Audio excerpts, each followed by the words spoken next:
you had not had a chance to see The Broker Show brought to you by Remen, you ought to check it out. There's great marketing pieces that you can use for your business to get in touch with real estate agents and other referral partners on The Broker Show. All you have to do to find it is click this banner right over there. Now, the Fed Reserve considerably, is the term, raised its expectation for inflation this year and brought forward the time frame on when it will next raise its interest rates. By the way, it's going to be 2023, so we don't need to really worry about that right now. Chairman Powell, speaking in his best Fed board double talk, said, "You can think of this meeting that we had as the talking about meeting, thinking about raising rates meeting." I'm not kidding you, that's exactly what he said. Can you imagine this guy trying to go out and get a date? Hi, how are you? I'm fine. Are you fine? Yeah.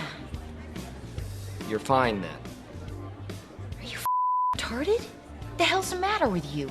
So yeah, it's a big yawner. Inflation is up. I'm reminded of this every time I go and get gas. The Fed's panties are all up in a pinch right now. I mean, really, go figure. So yeah, guys, this one's a big yawner. Inflation is up. We all know this. We all get it every time we go and get gas. Now, the Fed's panties are all in a pinch right now. But I mean, really, honestly, printing $7 trillion actually had an adverse effect on inflation.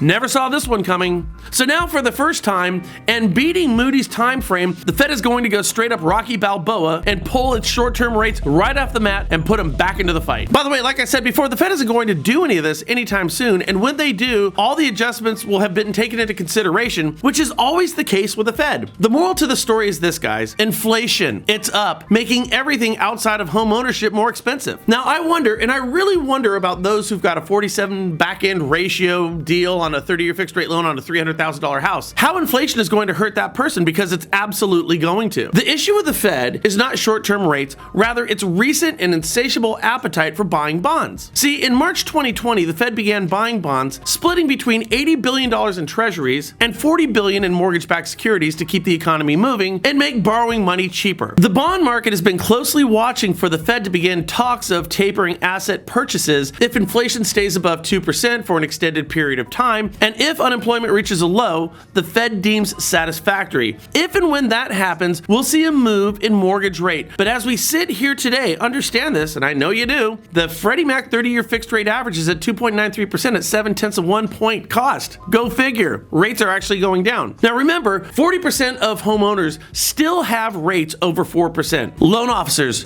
get this. You are the inflation busters in this story. You drop somebody's rate by a full point and you offset inflation, which is going to be an ongoing theme all the way through summer. Inflation busters, loan officers, go get yourself, I don't know, like a cape, maybe a spandex unitard. I mean it, go do it, be a superhero.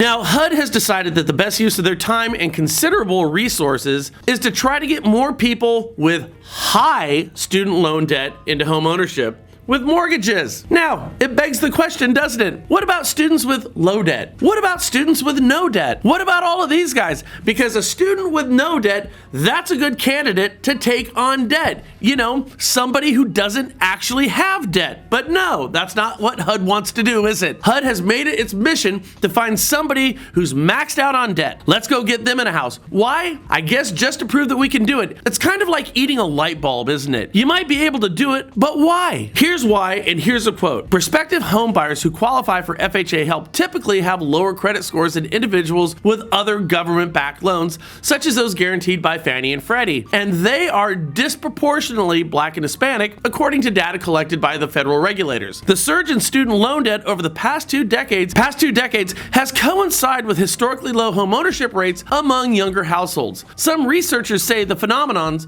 are linked. Here's what is remarkably missed in this story and what the objectives of HUD with the FHA is right now. Home ownership rates are low for young people because they can't afford to buy a home. We've killed off the entry-level home. It doesn't exist anymore. We've taken the home ownership food chain and we've killed off the krill, the little fish, the first-time home buyers. It's not student loans, it's a lack of products. That's the entry-level house that no longer exists. It's gone the way of the California condor. Anyways, continuing with the story. Relaxing the way it factors in student loan debt will bring the FHA more in line with other government-backed mortgage programs such as Fannie and Freddie, which also eased their criteria in recent years. The Biden administration is proposing more down payment assistance for black home ownership and taking a number of other measures to fulfill a pledge to address racial equality in housing. Now, it's good to know that our national policies to bring home ownership to everybody, including underserved communities, is going to, once again, completely miss the mark for at least the next half decade. What we need is entry-level homes and get the circle of life when it comes to home ownership back in line. Until that happens, my friends,